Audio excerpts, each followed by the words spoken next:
le Conseil de la Banque s'est réuni pour sa dernière rencontre trimestrielle de l'année 2019 et à l'habitude, il a passé en revue l'analyse de la situation et de la conjoncture économique et financière nationale et internationale, ainsi que les projections faites par Banque al-Maghrib sur les 8 trimestres à venir.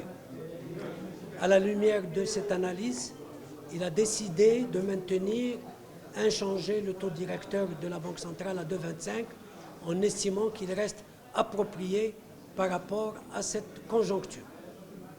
Mais il a aussi pris les décisions que la Banque centrale doit mettre en application à la suite du discours royal du 11 octobre dernier.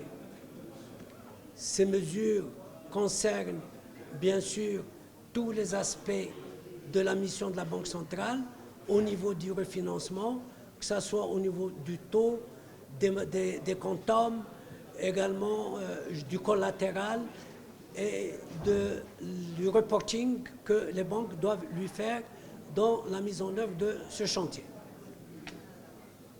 Quelle a été l'analyse faite par le Conseil? Sur le plan international, 2019 a été une année de décélération très nette de l'activité à travers le monde, aussi bien pour les pays avancés que pour les pays émergents, que pour les pays en développement. À l'échelon mondial, la croissance est revenue à 2,9%, ce qui est à signaler, c'est que c'est la plus faible depuis 2009. Elle a décéléré aux États-Unis, elle a décéléré en Europe, mais à contrario, le marché de l'emploi continue de s'améliorer.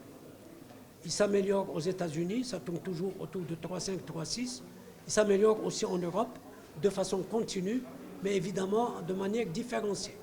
Bien sûr, le chômage est à 3,1 en Allemagne, mais il est encore à plus de 8 en France, à plus de 10, 11 en Italie et après plus de 13 en Espagne. Donc très différencié. Maintenant, sur le plan des décisions de politique monétaire, la Fed a maintenu inchangé lors de sa réunion du 12 décembre dernier, inchangé son taux directeur des Fed Funds. Par contre, la BCE a continué à maintenir inchangé également ses taux. Et elle a décidé de continuer aussi le rachat des actifs à raison de 20 milliards d'euros mensuellement, tout en réinvestissant le principal qu'elle aura acquis.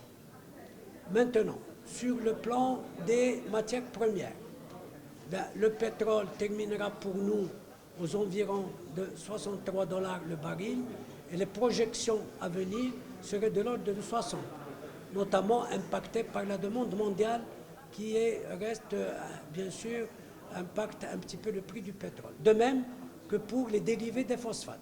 Ils subissent une certaine dégradation qui est la conséquence aussi bien d'une offre qui existe, qui augmente au niveau du Maroc et de l'Arabie saoudite, mais aussi une diminution de la demande, notamment au niveau de la Chine. Pour ce qui est du marché, de la situation nationale. La situation nationale, nous sommes passés d'une croissance de 3 à une croissance de 2,6 en 2019 et une projection d'une croissance de 3,8 en 2020. Ces chiffres-là sont sous-tendus par une récolte qui est une récolte moyenne de l'ordre de 80 millions de quintaux.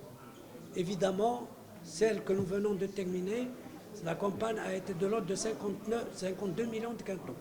Et donc, l'amélioration d'un côté de la valeur agricole et aussi des secteurs non agricoles qui passent de 2,8 à 3,3 à 3,5, eh bien, fait que nous passons à une augmentation qui sera de l'ordre de 3,5 et de 3,8 au niveau de la croissance pour les 2 prochaines années.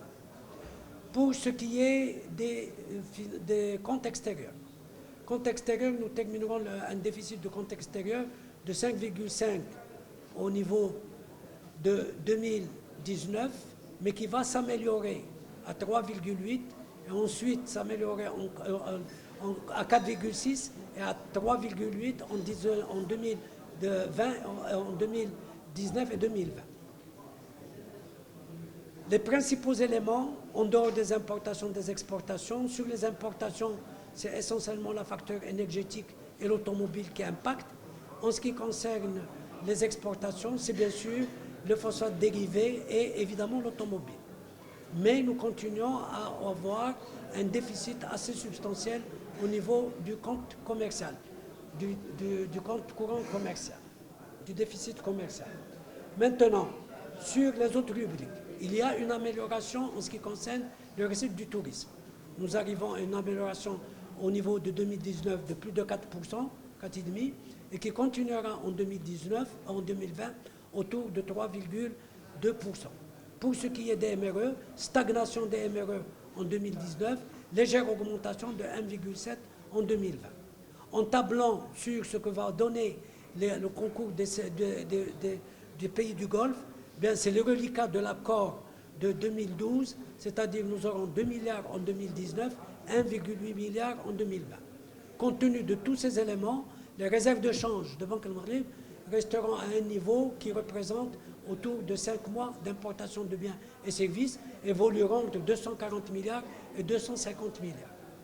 Au niveau du déficit du Trésor, le déficit du Trésor, en ce qui concerne l'année 2019, terminera à 4,1, s'améliorera à 3,8 en 2020 et ira à 3,5 en 2021.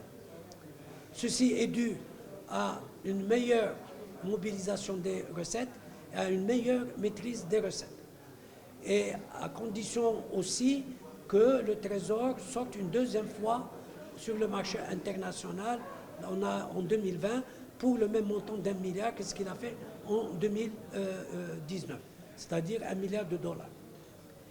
Dans ces conditions, nous avons aussi les conditions monétaires. Sur les conditions monétaires, les taux débiteurs, après une baisse de 3 trimestres consécutifs, ont augmenté légèrement, surtout de 11 points de base, mais c'est surtout au niveau du secteur immobilier. Les autres conditions sont restées pratiquement inchangées. Et le crédit commence à s'améliorer. Il commence à s'améliorer, notamment en ce qui concerne le crédit accordé aux entreprises privées. Nous arrivons dans nos projections à ce qu'il termine l'année autour de 4,5 et s'améliorera pour l'année prochaine autour de 5%.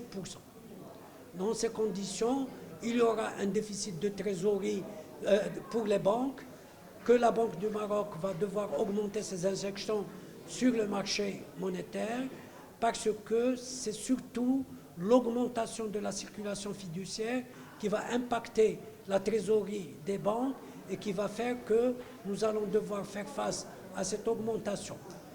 Mais le programme spécifique que j'ai indiqué au début en ce qui concerne le chantier de l'entrepreneuriat, ce seront des financements supplémentaires spécifiques que la Banque centrale mettra à la disposition des banques. Alors, dans ces conditions, nous avons estimé que nous n'avons pas à changer le taux directeur qui reste approprié à 2,25 et que pour le chantier de l'entrepreneuriat, évidemment, c'est des conditions spécifiques, comme je l'ai indiqué, de taux, de quantum et de collatéral qui vont devoir être donnés publiquement par la suite, quand tous les autres éléments qui concourent à ce chantier seront mis au point et que la convergence sera devenue homogène pour l'ensemble des acteurs qui interviennent sur l'appui à l'entrepreneuriat. Voilà, je vous remercie.